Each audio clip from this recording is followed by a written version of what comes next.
All right. Well, let me introduce myself. I'm Tim Horner. I'm with the Center for Peace and Justice Education. We're doing Freedom Schools on Zoom this year because, that's what we do during pandemics. That's the way we'll be doing it for all future pandemics as well. I think we can pretty much say we'll be doing that. So no, don't listen to that. This is the only pandemic you'll have in your lifetime, hopefully.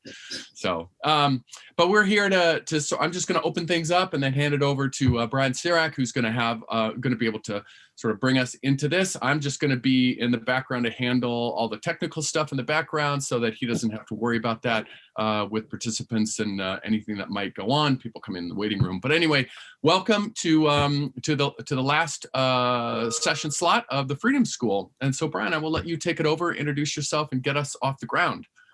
All right. So my name, as you said, my name is Brian Sirak. I work in unit. My background is in history and popular culture and studying. I've gone on a lot of different realms with that over the years.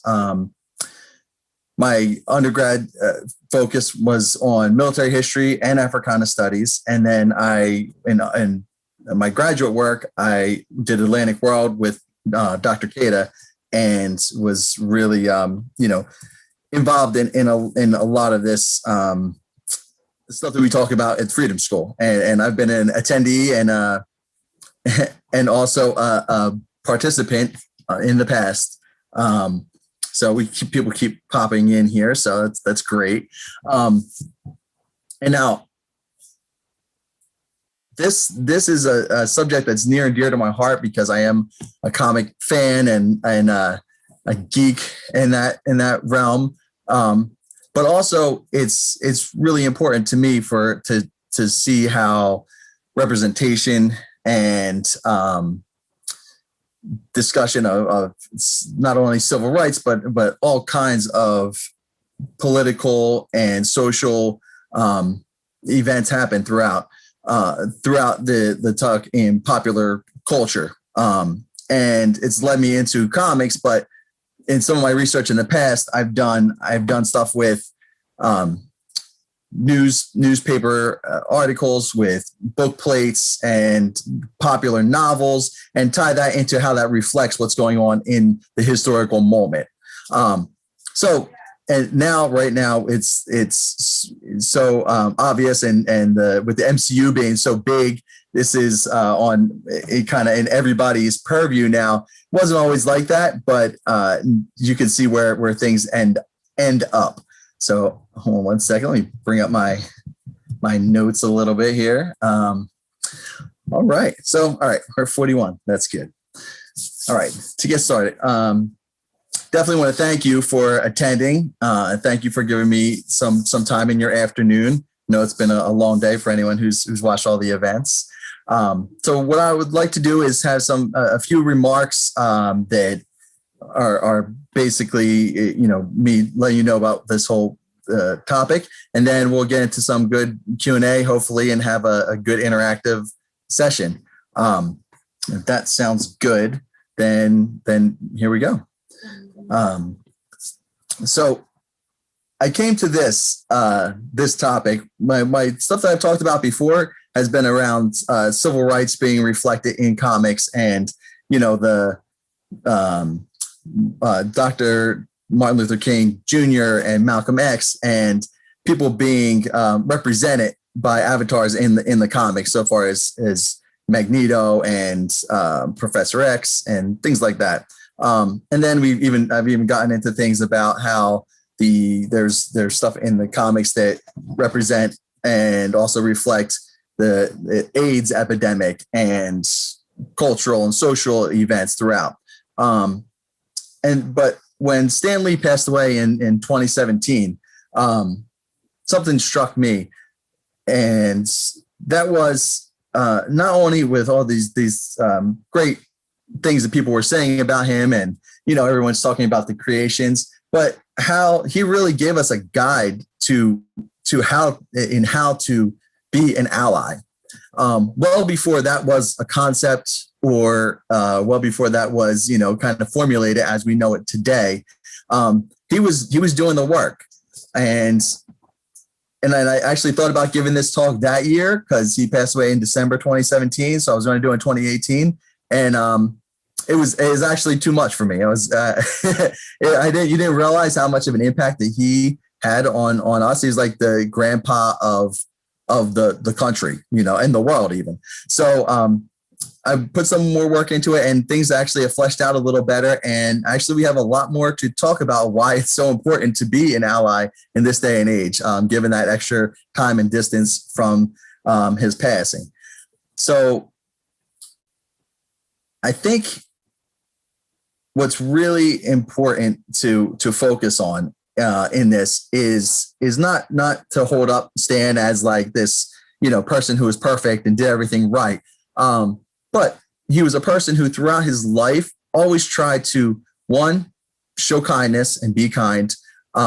Two, he recognized what privilege he had and how he could use the voice that he was given and the platform that he was given to make things better for other people. And that's something that he recognized early, and that takes a long time to come to for a lot of people. And some people never realize that just by giving people a voice, you are making a difference and making a change. So I think that to look at some of the tools and how he went about this during his life, and some things he fell into, some things he made big decisions of doing. But I think it was always guided by that kindness and respect of everyone. Now, as I said, it's the Marvel MCU is a multi-billion-dollar industry now, and it's part of Disney, and everyone knows it. But there was a time when that wasn't the case, and this whole universe was created by largely a bunch of first-generation Jewish immigrants who grew up in Brooklyn and fought their way through the school systems. Some of them dropped out of school. Some of them went to more prestigious high schools, but they kind of all ran into a similar situation where they didn't have access to all the resources that their compatriots had, that the other people in the neighborhoods had.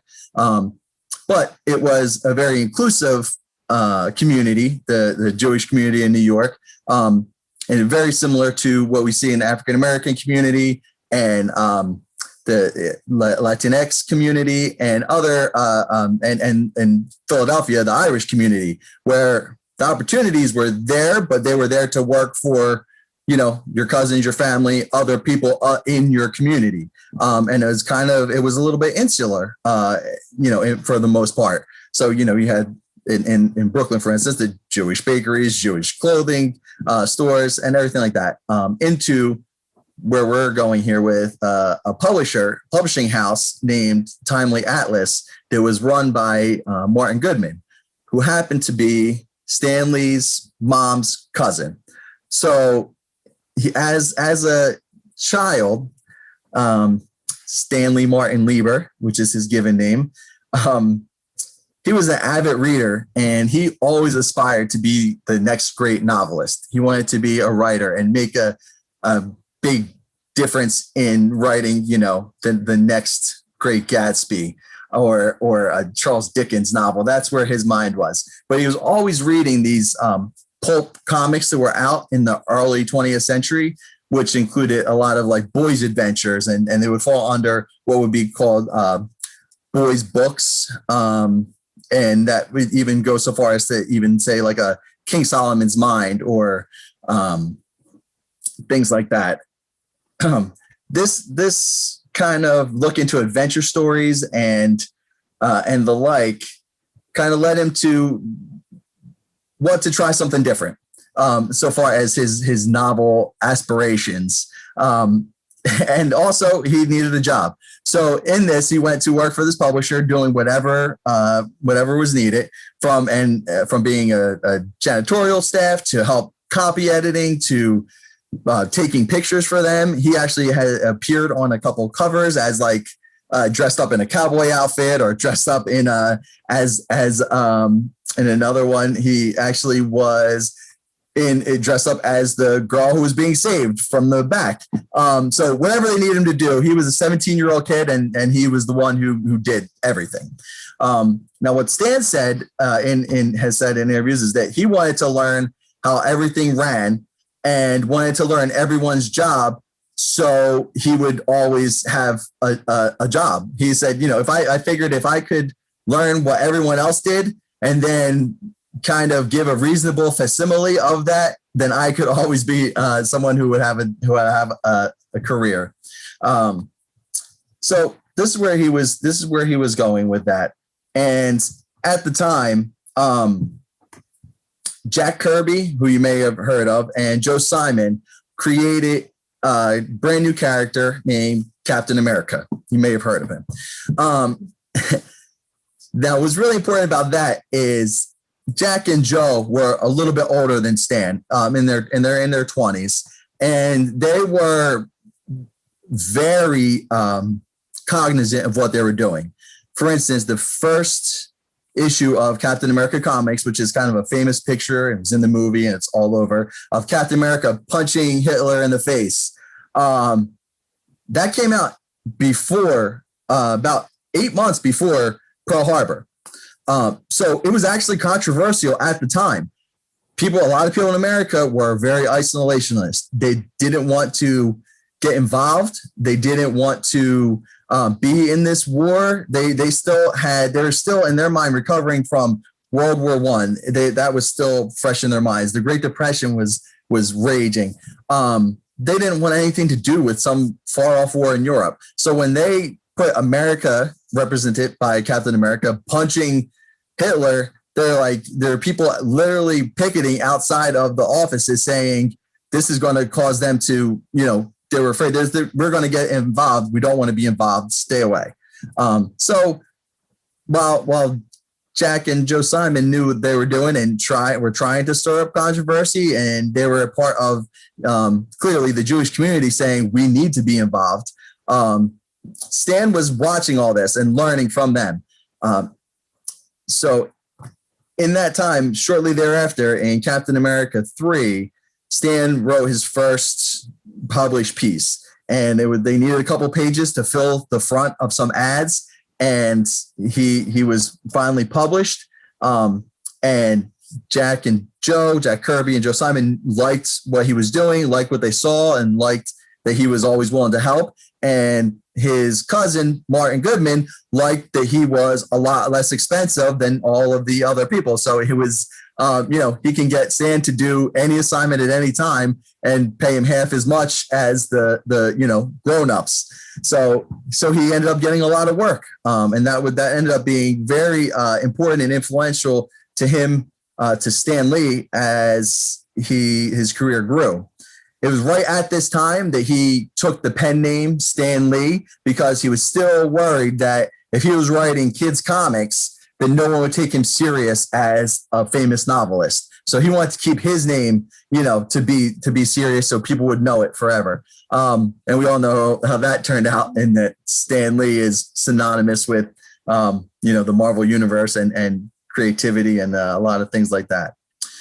So here's one of the first turns that was fortuitous for Stan.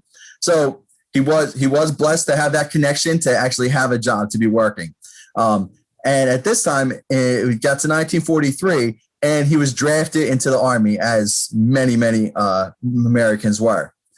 Because of his background in writing, production, and knowing how to do everything, he got assigned to what is known as the Signal Corps Training Film Division, where he was actually ended up working with Frank Capra and Theodore Geisel. Dr. Seuss was there, Charles Addams, who created the Addams Family, a host of people who went on to pretty influential things. But what they did is they were the guys who wrote the text of the instruction manuals. They were the people who made training films. They made a lot of propaganda films to counteract what was coming out of Europe at that time. So all of that, it was a full production studio where they were there and producing counter stuff to go counter to the Nazi disinformation. you know, and with as we've seen, disinformation is very powerful and influential. So you need that counter. You need the good to counteract the bad.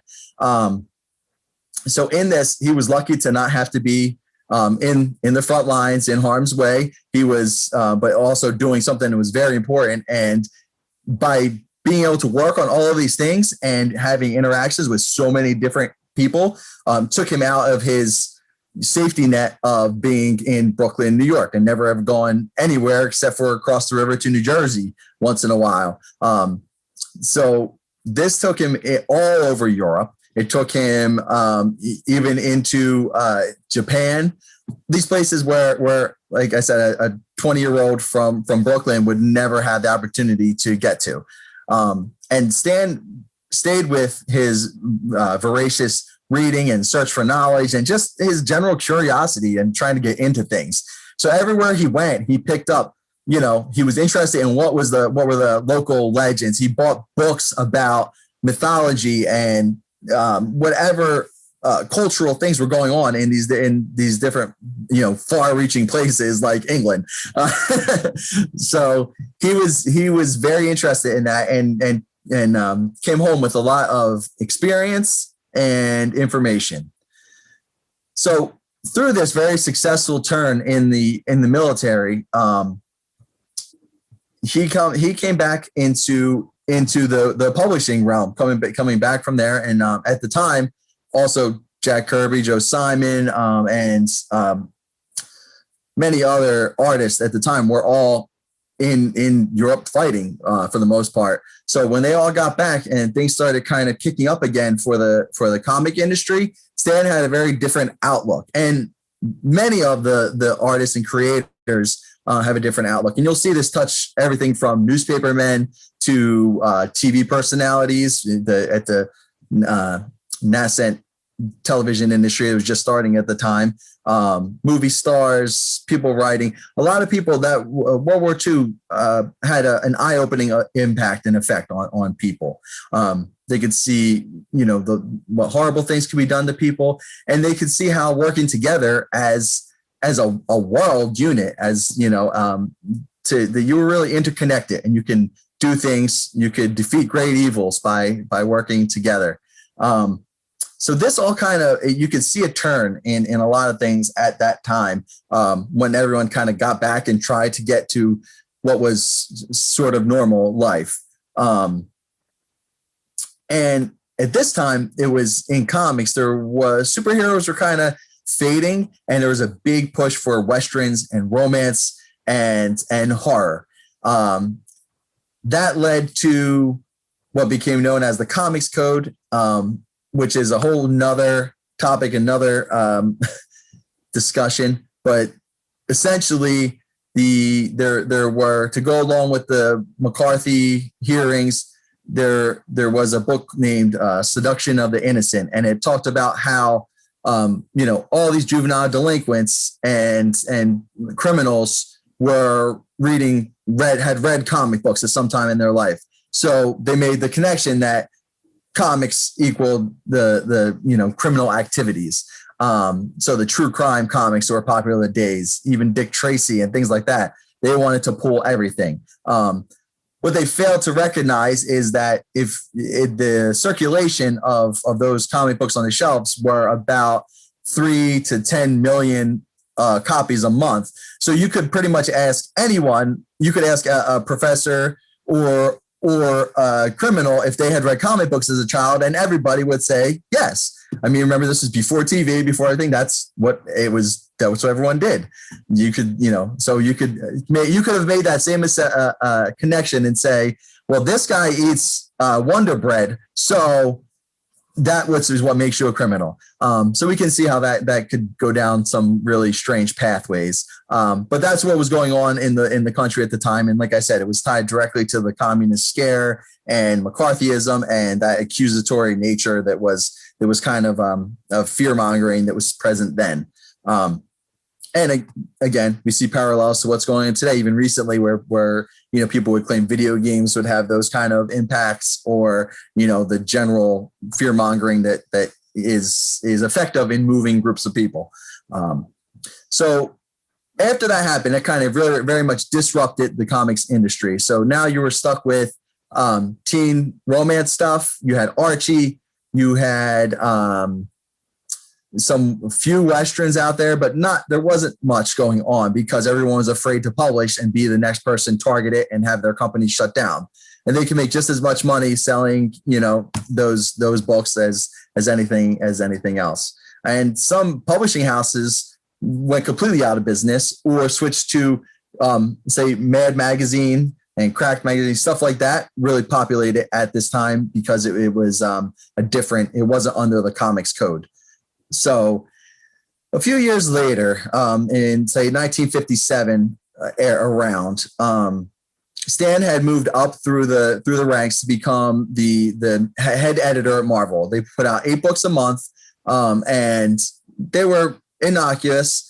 They were starting to get into sci-fi, and in this era is the atomic age. So while everyone's thinking about nuclear power, nuclear weapons, and then the futuristic ideas of space travel and things like that. So really science fiction is the bread and butter going on right now. And that sci-fi is what everyone is reading.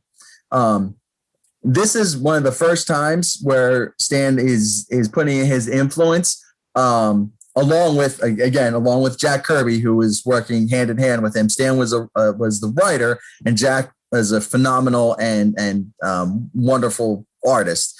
So, who was also a great storyteller. So they worked together to create some of these things. So in the sci-fi, even before Marvel, it was still timely at this time. Stan was saying to Jack, listen, we were all over the place. We were in Europe, we were in Asia, and why our stories only have white people in them, and either white people or green and orange people who are aliens. We don't have, this isn't what the world outside the window looks like. That conversation, that's the cliff notes of that conversation. But it's a famous conversation that Stan has recounted before that led to that one terminology that kind of led into everything that was done from that 1957-58 era through today in the Marvel universe and in a lot of popular culture now, because it's become so influential, is the idea of the world outside your window, of showing what really is happening, the reflection of the society, and instead of putting out this picturesque ideal of whitewashed community that wasn't real, especially in New York City. New York City today and New York City then, pretty much any time in the history of New York City, there was never just a bunch of white people there. Because even before the colonists were there were a bunch of Native Americans there first. So there's never a time when New York City looked like it was being portrayed. So what they started to do is pepper in some people. They had a black cowboy who was introduced as like a secondary character, but then he gained momentum and popularity, and they could see like these comics were selling really well. In their sci-fi stories, they had started to have a lot less stereotypical representation of Asian and African American characters. So that idea of, instead of just doing what everyone had done and throwing the regular stereotypical look of people into the books, they're like, let's go with a little bit more toned down, realistic. Some of those things are still today would be considered a little problematic, because you're still working with, you're in the process of this change and move, especially in art styles. So that all that work was done right then in the late 50s. Now, the next big turning point that happens is Stan is raised into, he's the assistant publisher now, which he's in charge of deciding what books go in and out, not just making sure they get out. some of the books were lagging in sales. He was really thinking of picking up and moving to LA and starting to try to get in the movie industry. He always wanted to be into the movies. And his wife, Joni, who they were married about 10 years before that and had this long, loving, amazing love affair throughout his career, and this great support that she was. She said, "You've been talking about this family sci-fi book. Like, if you're leaving anyway, why don't you just put it out? Let's just put it and see what happens." So he took her advice, as he did many times to great success.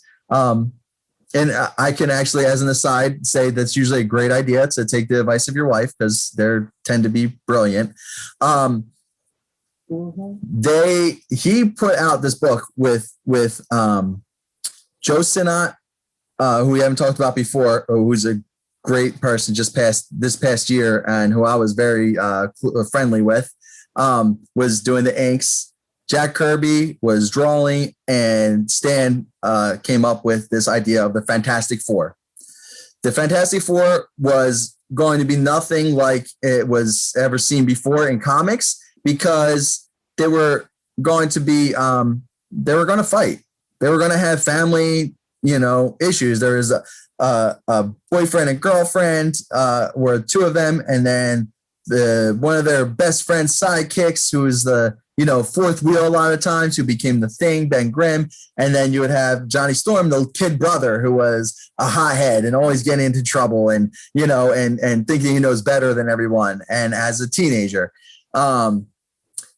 So this dynamic had never been tried. It was always, the superheroes were always Superman-esque superheroes, where you had the real person was the superhero, and they were this, barrel-chested, blonde or long flowing dark hair. Like, they were very leading man-esque superheroes. And even then, the women would look like, Wonder Woman and all the pinup girls that from the 50s, and that cheesecake ideal. So everybody was pretty perfect. This was different. The main character of Reed Richards was a nerdy scientist. He didn't get big muscles or be able to fly or do anything like that when he turned into this superhero. And nobody in this group was exceptionally great or wonderful on their own. They all had flaws, and they all had positive things about them too, and they always worked better when they worked together as a team. The one who ended up being the I guess the one who looked most traditionally like a superhero would be Johnny Storm, would be the kid brother. But he had a lot of flaws, and you can see this kind of ideal of a family or a group of 4 or 5 people becoming a superhero team carry on throughout multiple genres, multiple other books. It became the prototype for how things would work. And where Marvel was different was, and mostly and clearly Marvel, when I say Marvel, it's the main work of Stan Jack, who basically created this entire universe. So they put this book out, and it was a hit. It went to a second printing. They got thousands and thousands of letters from kids, from adults, from college kids who were completely untapped audience for comic books at the time. And this thing became a viral success, would be at the time. People were scrounging to find copies of this book because it was so different. And that kind of led them. So they have this huge hit, saved the business. And they started slowly introducing some more of these world outside your window, greatly, most of the time, flawed heroes, most of the time, reluctant heroes. These are people who and these are tropes that we see frequently today. but this was groundbreaking at the time. No one had done this. Nobody showed their heroes to have flaws, and which can be problematic in a host of ways that we'll get into when we talk some more about the social justice ideas of this. So to do like a quick hit of these superheroes that were introduced at this time and these characters that we're building in this world, you went with the Fantastic Four. Then you had Spider-Man came out, which was another bonkers success story.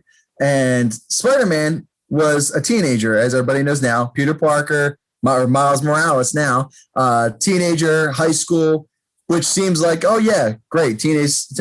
There was never a teenage superhero before. The closest thing you had was, say, like Shazam, who was a kid who turned into an adult to be a superhero. There was never a teenager who was a superhero. So these mild steps into representation were all huge successes, monetarily and even critically. So they kept pushing it and saying like, okay, let's involve more people. So while they had secondary characters who had who were from different backgrounds, they really stepped up. The next character that came out was Daredevil. Now, which seems okay. Daredevil, he's whatever now. Good, pretty cool Netflix series. But when you take a step back and think about it, the Matt Murdock is blind. There's never been any kind of differently abled superhero before that. That they could be saved. They could be, somebody in the background helping the superhero, but they were never the main character. That never happened. So to put out a book carried by a blind superhero was, again, groundbreaking. And the representation is kind of phenomenal. And while, we might not realize how much of an impact that is, you can see from the fan letters and just from anecdotal evidence, speaking with people who have a whole host of trials or things that they are dealing with, people who are in wheelchairs, people who are, or any kind of differently able person, can look to us and say like, wow, that's someone who's like me and who's the hero. That makes a difference. Now, and then we took that a step farther into flawed heroes. So you had, everybody knows Tony Stark. He was an alcoholic. He had a lot of problems, but he was brilliant. And, he reluctantly took on that hero mantle. As we all know, Robert Downey Jr. personifies Tony Stark in many ways, on and off screen. But at the end of the day, good guys who are going to do the right thing for the greater good of their friends and of the world. So they went into, and I'm saying these characters who are now immortalized in movies, but when they were coming out in books, it was kind of a different thing. Now everyone kind of knows the backstory. So Doctor Strange was another one who was arrogant doctor who thought he knew better, and ended up, again, disfigured, had messed up his hands, he could not continue on in his career. So this is a whole career switch, stepping into realization, self-actualization, and becoming a hero out of a tragedy. There are so many. Oh, speaking of heroes out of tragedy, you have the Incredible Hulk, who is another character who, especially at the time when he was first written in the 60s, was kind of a fear of the atomic age and a warning, but also that rage inside of people, that thing that you need to control. And many people have struggles with that. And this is the thing that, again, was not shown in as the hero. That would be a villain type, but not an archetypical hero. And interestingly enough, they managed to fit all of this within the, if people are familiar with the Conrad's, the idea of a hero's path.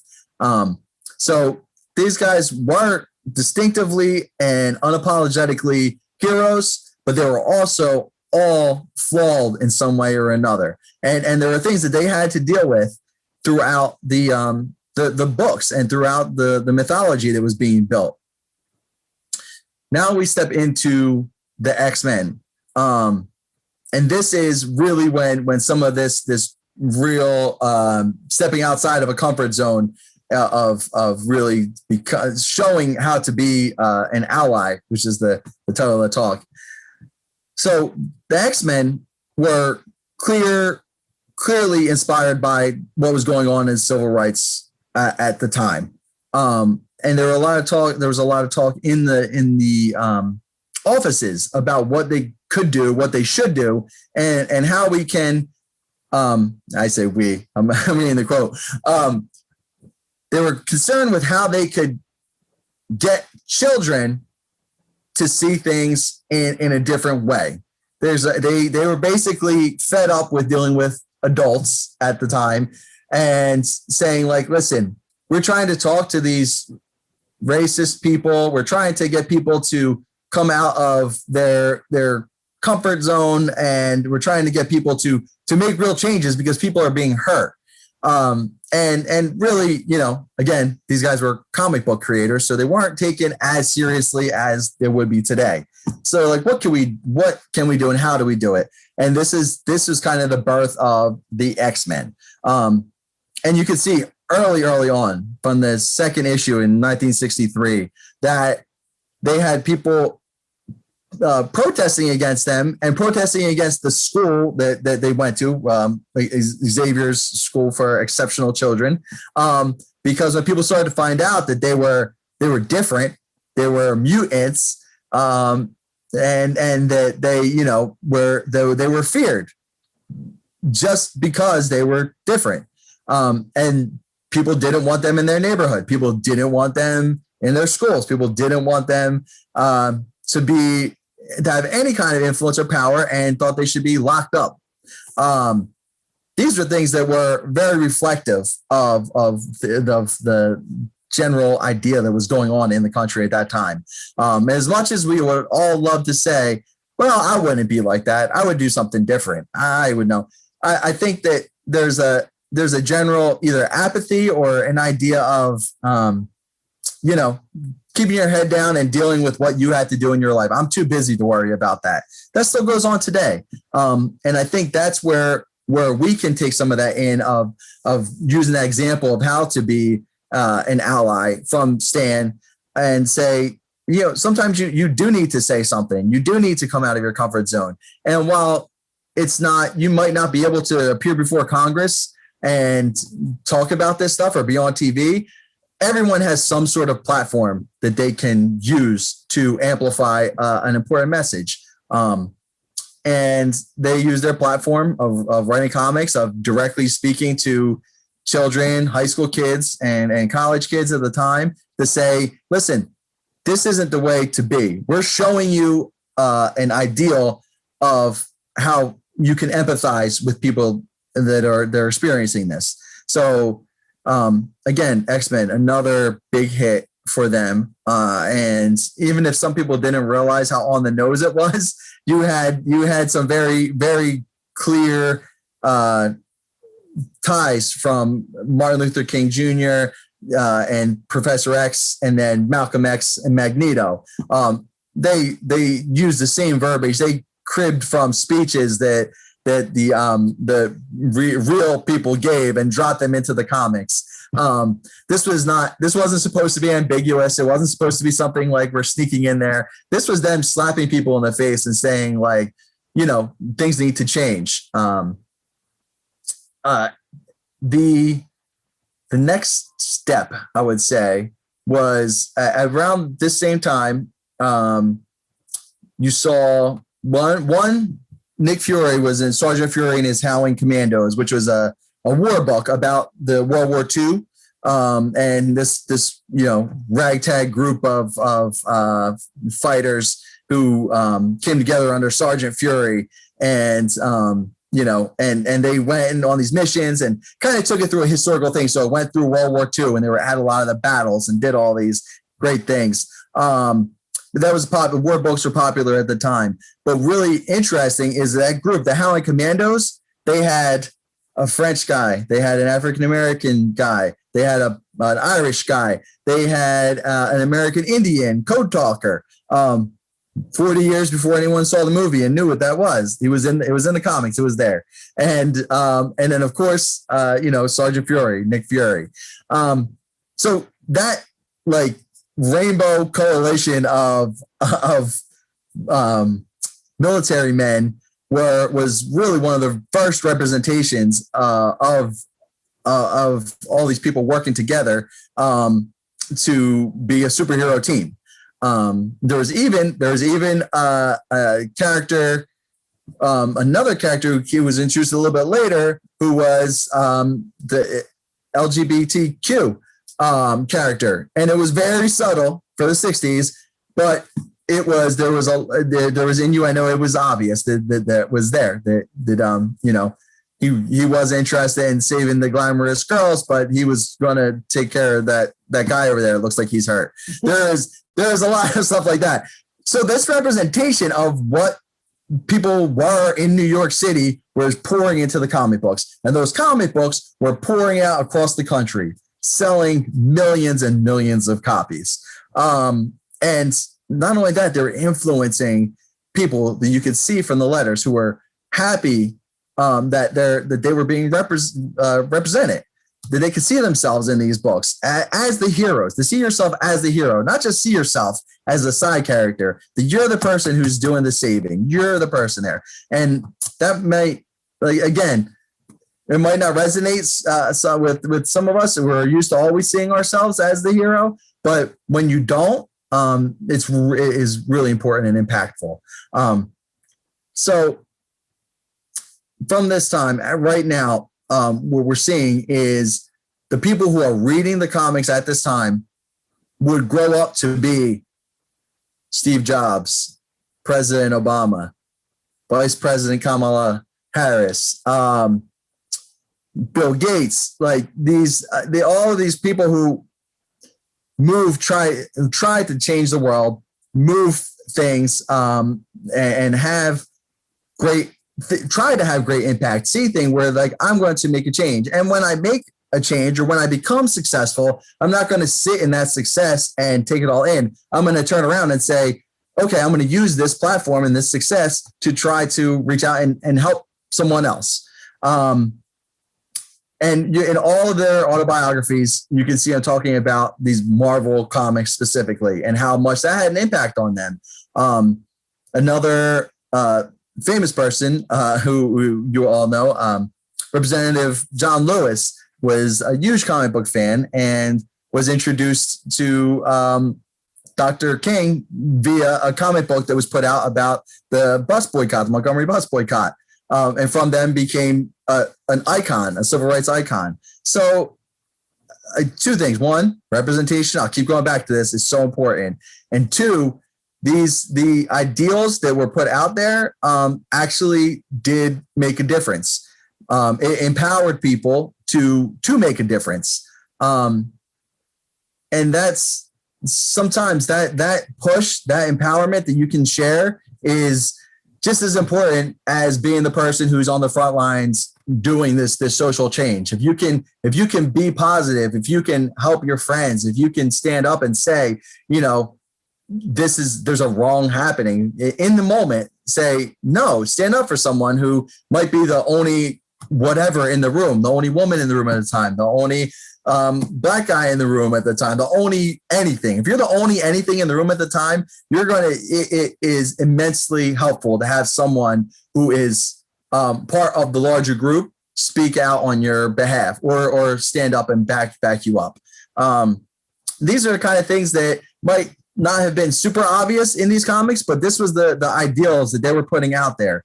And again, at the time, it was kind of risky. This was still a time when you were in the madman era. These are things that are not.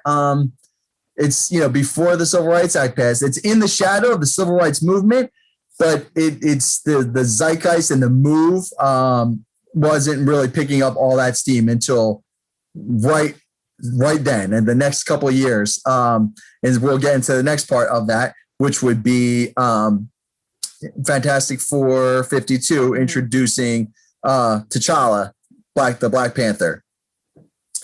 The very first Black superhero to be introduced to as a hero, as someone who in his first appearance beat the entirety of the Fantastic Four, and it wasn't someone who had come up from nothing. This was a king.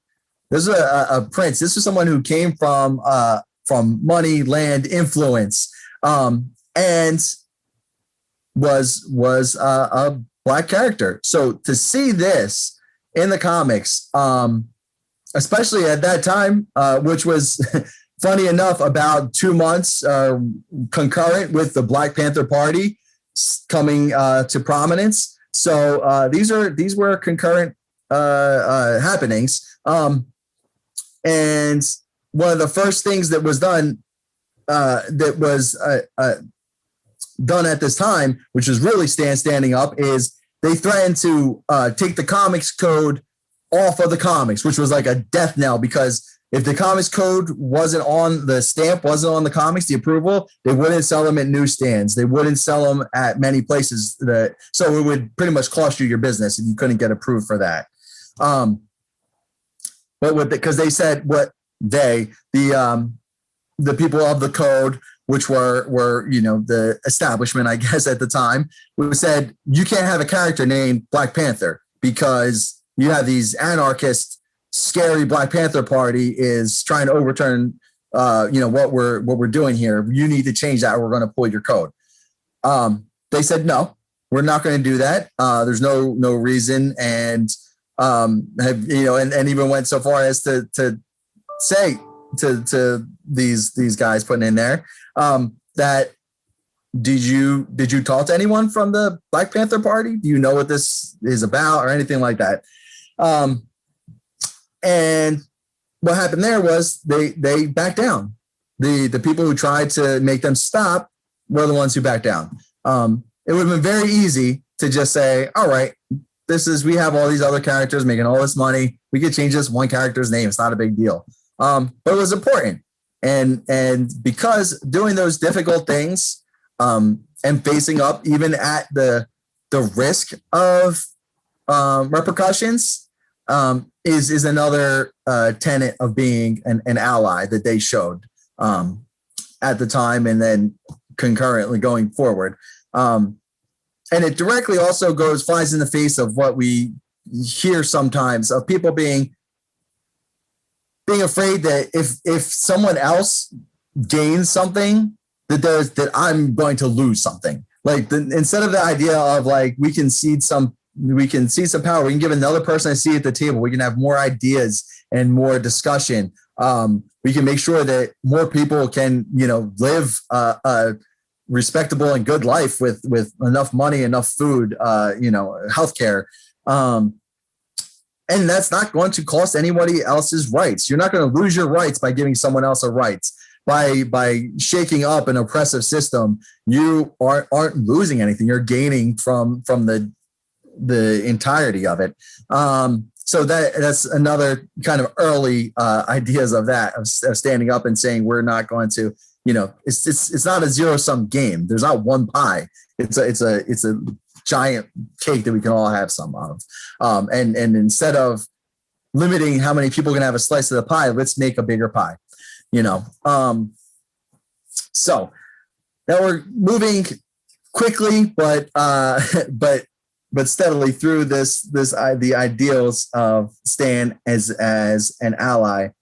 And we get into some more work that he did with talking about drugs on campuses, which is another big no-no. They said you can't have anyone using drugs in your comics. You can't have a lot of things in your comics. But it was a problem. It was a problem in the late 60s is the beginning, well, not the beginning, but it was a big wave of opiate abuse and people dying from that in on college campuses, and all around society. So they did 2 issues of Spider-Man based on that. Actually, Lyndon Johnson, who was president at the time, loved it, congratulated it, and pushed it out. The comics industry hated it and worked against it and didn't allow them to be reprinted until the late 80s. So this was another time of not necessarily representation, but also but of public service and doing something that will have a broader impact and effect, even at the potential detriment to their bottom line. All of these things really play into the idea of Stan's just natural inclination to show people as he thought that they could be and should be. This idea was really galvanized in a famous Stan's Soapbox article. So every month in the comics, Stan would do an editor's little blurb article about, sometimes about new characters, sometimes about something that was going on in the world. He did one about the 64 World's Fair in New York. And or just things that were ruminating in his mind. And he put out this one Stan's Soapbox in late 1967 that, sorry, I'm bringing it up here, that spoke directly to racism and bigotry. And again, was brilliant and very different at the time. So this editorial that he wrote was shared greatly when he passed. Was people dug it up and started sharing it around. And well, I'm not going to read this whole thing to you here, but I will definitely share it out if you want. I actually have it printed out and in my son's room, so he can grow up seeing these words. And it's not coming up for me, but I know it pretty well. What he talks about is saying, he starts out saying, if one person, and they use a redhead, one redheaded person is mean to me, that doesn't mean that all redheaded people are mean. If one gentleman punches me in the face, I'm not going to think that every person is going to punch me in the face. And then he goes into saying how to think that to ascribe that action onto a whole group is wrong. It's bigoted. And he called it right out on his nose. He said, that's bigoted. And it's a racist action if you're to take someone who's a different race from you and treat them differently. And his whole idea was to treat people with kindness. And he was angry at people being treated differently because of who they were, just on the basis of what person they were, not their actions, not their words, not anything, just on what they look like or what their proclivities were. He had, of course, as a Jewish immigrant, and the aftermath of losing family in the Holocaust, he knew where this could end up. He saw it, and it was very real, and that anger was very real. And he had 2 other follow-up editorials in later years when different things were happening in the world that he was just as animate about. Leading up to this, what I am going to show you is a video real quickly that Stan did immediately after Charlottesville happened. And all right, give me a second, I'll bring it up. And he speaks to this very eloquently. And this is Stan at about 90, I would guess, saying, calling out what was wrong in the world at the time, as he does. I'm sorry about this. All right. Now, see if my technical skills go.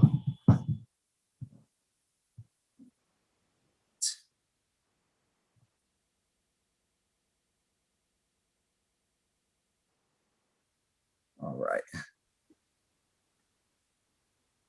That's coming through, Brian, so you're good. It's coming? Is the audio? Heroes. Yep. This is Stanley coming at you. Want you to know, Marvel has always been and always will be a reflection of the world right outside our window. That world may change and evolve, but the one thing that will never change is the way we tell our stories of heroism. Those stories have room for everyone, regardless of their race, gender, religion, or color of their skin. The only things we don't have room for are hatred, intolerance, and bigotry. That man next to you, he's your brother. That woman over there, she's your sister. And that kid walking by, hey, who knows? He may have the proportionate strength of a spider. We're all part of one big family, the human family, and we all come together in the body of Marvel. And you're part of that family. You're part of the Marvel universe that moves ever upward and onward to greater glory. In other words, Excelsior.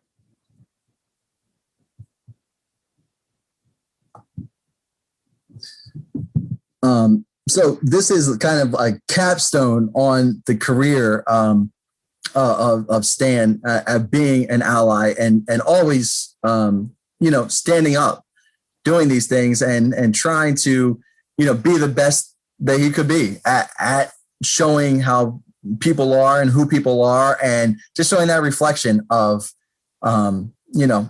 of kindness, essentially. And I think that's a big thing with his Stan's allyship.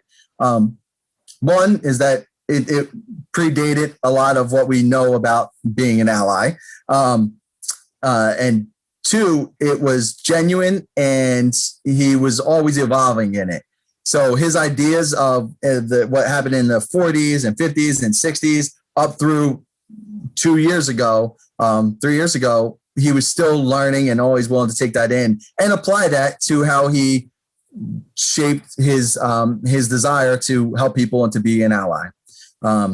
So I could talk for hours about this stuff. So, but at this point, I would like to open up to any questions you might have, or any comments or anything like that. I'd be happy to talk about it. And if you want, people could just speak up. You don't have to raise your hand. You can just speak up and then go. Yeah.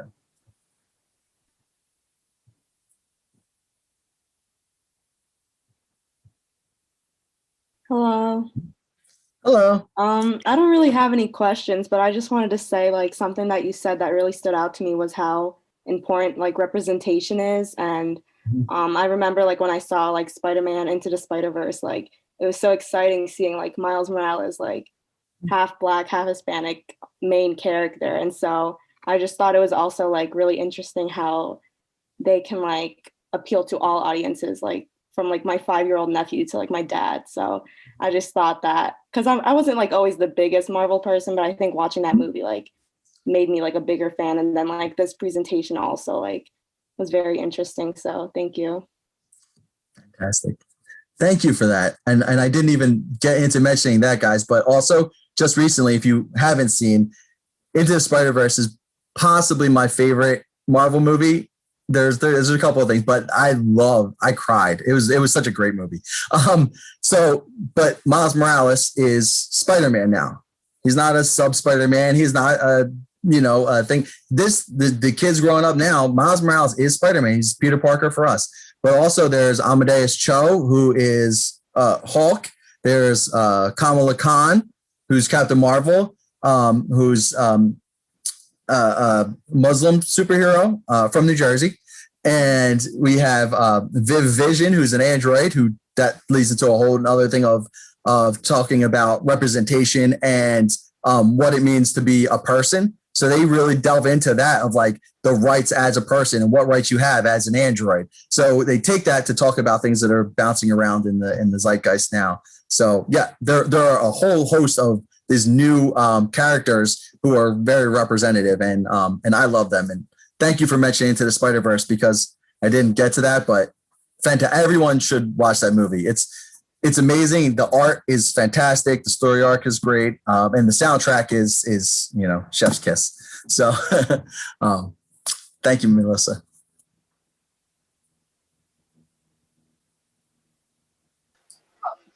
Hey, Dr. Horner. But I have Dr. Horner for ACS, but I just wanted to say how inspiring, like, kind of this whole story is, and like how great, like, how it can like expand to so many people, and how like the Marvel universe can like relate, it can touch so many people's lives and like relate to so many people. And it's just like such a great platform, like especially to promote these kind of things. And I just thought it was awesome. So thank you very much for presenting it. Thank you. Thank you. Hey, Brian, can I ask you a question too about Sure. sort of like coming into the Marvel universe sort of late? I wasn't into comics growing up very much. And I think only like, that's why I was kind of interested in your talk, because I'm of that generation, but comics were never a big deal to me. Well, whatever. But I'm just like wondering, like, comics seem to always, one of the things that they always seem to deal with people in stereotypes, right? I mean, and we think stereotypes are in and of themselves bad. But comics deal in stereotypes, but it's like how they manage those stereotypes. That's interesting to me. And I'm just like curious about representation. And other people could answer this too, about seeing oneself represented, even as a white male. You know, they're always portraying me in comics, right? Like we were Superman. We were the standard trope. And I always hated it because I always felt like they were putting me in a stereotype as a white man. So I'm kind of curious how people respond to seeing themselves portrayed in comics as a kind of stereotype, but still being represented. And that sort of, you know, is there any conversation about how you deal with people in stereotypes and how you represent people, which have to be a kind of stereotype, right? I don't know. Maybe that question's too nitpicky, but I'm kind of curious, you as a fan of the genre would respond to that. No, that's fantastic. And here I thought you were going to ask about the propaganda films. So no. No, that's a great question. And, you know, I think that goes into some of actually even what we talked about, what we heard last night in the keynote speech about, you know, there's not all stereotypes are essentially bad, because especially if you're trying to kind of show a mirror or a window into, you know, other people who have no contact, you know. So we try to do, because there's positive stereotypes and negative stereotypes associated with it, and all of those, as you said, they're weighty. Even if you're portrayed as the hero and the Superman, if you're not 6'5" and you know, look like a linebacker, like that's still not you. That's not, you know. But do I have to live up to that? And I think there's been a lot of work done with having to live up with that, you know, that Ubermensch, you know, as a white male. Not that, you know, also given all the agency that we have in that. I think that it's tricky, and I think that there are conflicts within the comic creative community about how to portray people and how people are portrayed, and even when it's, you know.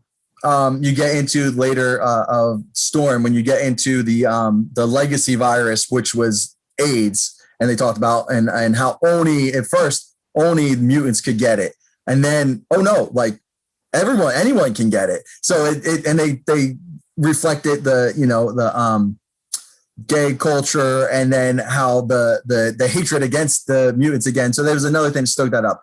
But I think that, I don't know, Dr. Horner, that is a fantastic question, and really, actually, I would be really interested to see if anyone from, you know, a different background how you guys would answer that, and how you think of stereotypes and potential damages and potential, positives from being portrayed.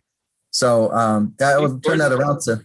I think Jordan turned her camera on, so there you go. Hi, Jordan. Yeah, it was actually a really interesting question. I love the talk, by the way. Thank you. I was like immediately thinking about Black Panther and how even just like the two upbringings between like the Black Panther and the Killmonger like were foils of each other. So I feel like seeing, well, obviously the representation of seeing like a Black king meant so much, but then having that right against Killmonger and his representation and this, the stereotype of what the Black American life is, I think it just accentuated it, and I think made seeing the Black King even more important to every, Black kid watching that movie. Thank you. Yeah, that's great. Thank you for addressing that. Yeah. Yes. Hold on. My wife is actually in the room and she wants to say something.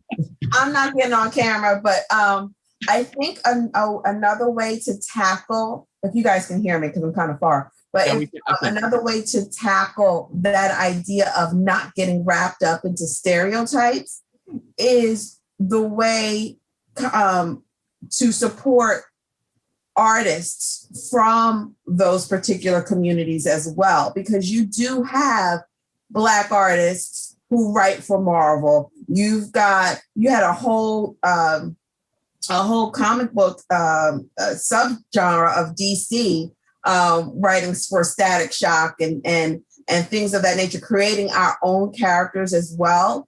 So there's a balance to just having, white people write or write Black characters, for example. But when you also get Black people writing Black characters, that's a way of not falling into the trap of stereotypes, because then the voice is really authentic. So Stan was really good at making sure the voice was authentic. And that's why Black Panther, the movie, was so amazing, because Stan not just tapped Chadwick, rest in peace, but he tapped Ryan Coogler. He tapped everybody who worked on that. So he made sure that voice was authentic in portraying the story that Stan wrote.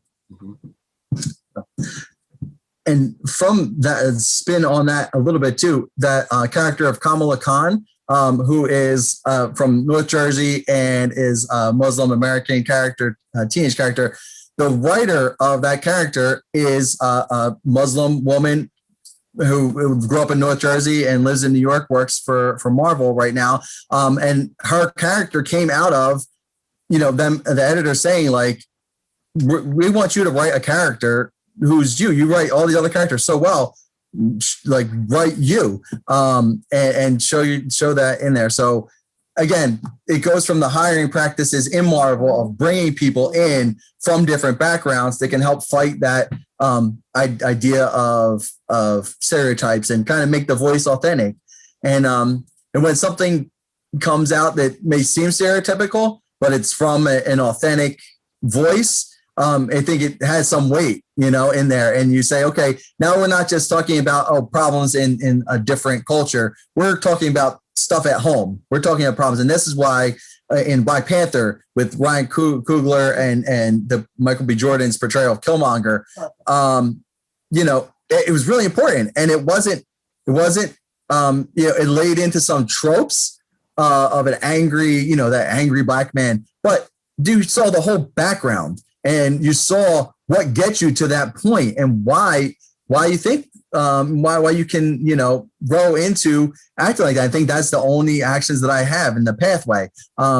So it's the idea too of the Black. Another thing that's nice about the Black Panther, and it's great, is all of the main characters in the story are Black. So you have good guys, you have bad guys, you have anti-heroes, you have the guys that flip sides, and of course you have the powerful women. That's a brilliant movie as well. But I think that the authenticity of the voice is important. So thank you very much for that, Jordan, and thank you, Aja. You're welcome. Well, I don't mean to, Brian, I think this is really a fascinating discussion. We're just getting started, right? But this idea of white allyship, and Stan Lee is the sort of the subject of this, and I didn't know this actually till your wife just said this, is this idea that he brought new voices into a traditionally white space and let them have a voice that was usually kept out of that space.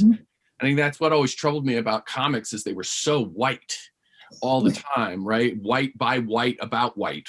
And so that idea about being an allyship isn't just about stepping away, although I think that's part of it, but it's also learning how to use and bring in those voices that the system wants to silence, right? And how do we use our power and privilege to actually amplify, not in a kind of a white savior way, like, look who my friend is, look who my Black friend is, now talk, no, not like that. But I think he's a model of that, especially when you bring in the people that know this best, and white people don't know this best, right? I mean, and so we need to learn how to get out of the way, said the white man. Well,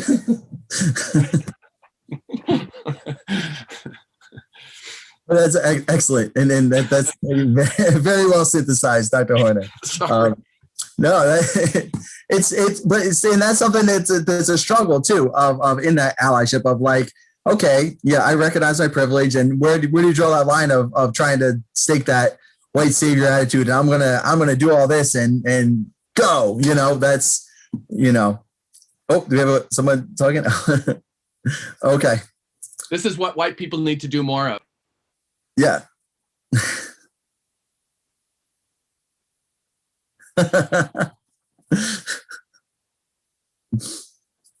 So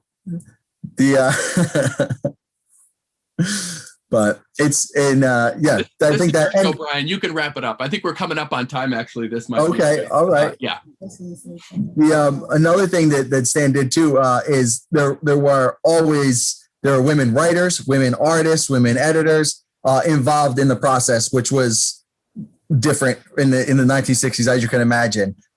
So there was an idea of, and for Stan, there's also he was a great pitch man through his whole life. So the idea of, if I write an authentic story, if I can produce this authentic thing, that there are more people that are going to buy it. There are people who are interested, like, okay, we have Chinese American fans. We'll make a character who's Chinese American. We have, and knowing that, like, yeah, it's a subset of our fandom, but when you speak to that, it just definitely brings them in. So there's that part too, where he was also, it was also a good business move, which also kind of leads into a lot of the things today where inclusivity is actually a good idea for your business, like to have more people, open to deliver your products to be, we see this in, become very familiar with makeup, makeup brands, and introducing new shades, and Fenty just breaking the mold and doing all that. And now everyone is doing it. So it's important. And it's also, it's a good thing to do. It's good for people, and it's good for business. There's no reason not to be an ally. There's no reason not to be a good person. Jordan, I see your hands raised. I'm sorry. Go ahead.